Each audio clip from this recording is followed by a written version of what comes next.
닥터송의 시술 시간 길기로 아주 유명한데요. 왜 그런지 그 이유를 알아보겠습니다. 제 닥터송이 추구하는 바가 뭐냐면 콜라겐 리모델링이에요. 단백질을 변성시키고 그 부분이 새로운 단백질로 치환이 일어나서 건강한 피부가 바뀌는 과정을 유도하죠. 근데 단백질 변성이 올라면 피부가 60도 근처까지 한번 쓱 올라갔다 내려가야 돼요. 그러면 일반적인 사람들이 60도 뭐 뜨겁지 않잖아, 100도가 물이 끓는데 막 이 생각을 할 수 있잖아요, 그죠? 근데 우리가 목욕탕 갔을 때 열탕 아시죠? 뜨거워서 손 넣었다가 뜨거워 이래갖고 들어갔다가 못 입고 그러잖아요. 어떤 사람은 막 오랫동안 들어가 있지만 일반적인 사람들이 열탕 가면 너무 뜨거워서 손을 못 집어넣어요. 그 온도가 몇 도냐면 42도예요. 42도가 그 정도로 뜨거워요. 그런데 피부 안의 온도가 60도 근처까지 올라갔다가 내려와야지만 단백질 변성이 생긴다는 거죠. 그러면 화상 입지 않을까 또 겁나잖아. 왜? 42도가 그렇게 뜨거우니까. 그렇기 때문에 피부의 온도가 서서히 올라갔다가 떨어져야지만 그런 현상이 안 생겨요. 그렇게 서서히 올리려면 어떻게 해야 돼요? 에너지 값을 처음부터 높게 쓰면 우선 첫 번째, 피부 표면이 하상을 입어요. 물집이 막 생기는 거죠. 피부 안을 뜨겁게 하기도 전에 피부 표면이 다 하상을 입는 거예요. 그러니까 뜨겁게 하기에는 한계가 있어요. 그러면 약하게 하면 되잖아. 약하게 하면 온도가 잘 안 올라가요. 그러니까 긴 시간 동안 시술을 해서 온도가 누적돼서 올라가는 방식을 택해야 돼요. 그럼 피부 표면은 대기 중에 공기랑 맞닿아 있으니까 계속 쿨링이 일어나서 시원해지면서 온도가 내려가고 피부 안은 계속 천천히 온도가 올라가는 거예요. 그러면 시술 시간이 많이 요구될 수밖에 없는 거예요. 그리고 여러 가지 파장이 요구돼요.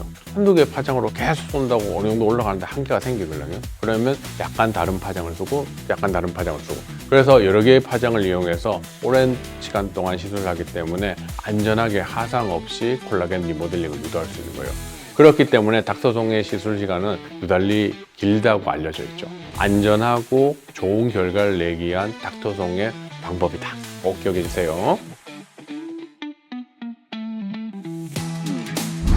이분은 20대 후반에 이제 본원에 오셨어요. 그때 한의원에서 유명한 모모 세라피 이런 걸 많이 해갖고 피부가 너무 많이 망가져 있었어요. 이 환자분은 많은 돈을 들여서 치료하겠다고 했는데 상태가 너무너무 악화된 거예요. 그래서 또 타병원에 가서 이런저런 레이저를 너무 많이 받았는데도 변화가 없고 또 악화된 거예요. 그러다가 본원에 오게 됐고 그 당시에 10여 회 가까이 치료를 했어요. 끝날 당시에 많이 좋아져서 끝나고 잊혀져 가고 있는데 2년 7개월 만에 다시 본원 오신 거예요. 그래서 저도 사실 너무 반가웠고 좋았습니다. 그런데 그 2년 7개월 동안 실제로 얼마나 큰 변화가 있는지, 다시 돌아갔을까? 악화됐을까? 왜? 끝나는 시점에 좋았으니까요. 그래서 비교 사진을 비교했더니 어떻게 돼요? 너무나 좋아져 있죠. 이거 보면 정말 깜짝 놀랄 만큼 좋아져 있어요. 하지만 제가 이렇게 좋다고 말하는데 몇 분이나 또 믿겠습니까? 또 객관적인 답변 또 누가 해줄 수 있죠? 챗GPT한테 물어봤는데요. 그 내용 한번 들어보실까요?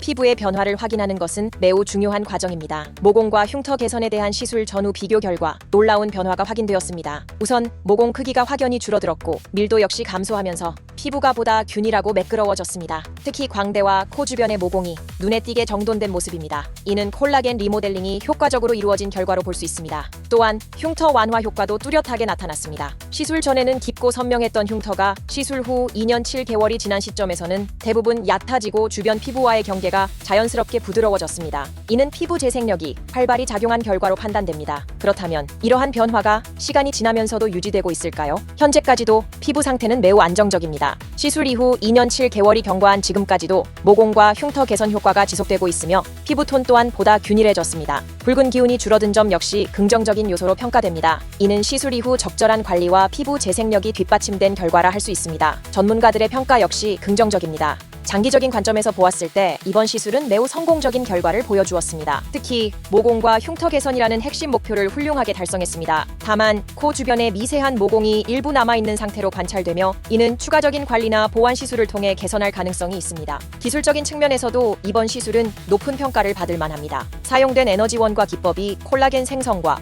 리모델링에 효과적으로 작용하였으며 피부 장벽에 불필요한 손상을 주지 않으면서도 장기적인 결과를 유지할 수 있었습니다. 하지만 더 완벽한 결과를 위해 추가적인 개선 가능성도 열려 있습니다. 코 옆과 미간 부위에 남아있는 잔여 모공은 추가적인 시술을 통해 더욱 정돈된 피부를 완성할 수 있습니다. 또한 장기적인 유지 관리를 위해서는 레이저 시술 이후 꾸준한 보습, 자외선 차단, 항산화 관리가 필수적입니다. 결론적으로 이번 사례는 모공과 흉터 개선 효과가 매우 뛰어난 성공적인 사례로 평가됩니다. 시술 이후 장기적으로도 효과가 유지되고 있으며 적절한 유지 관리만 동반된다면 앞으로도 건강하고 매끄러운 피부 상태를 지속할 수 있을 것입니다.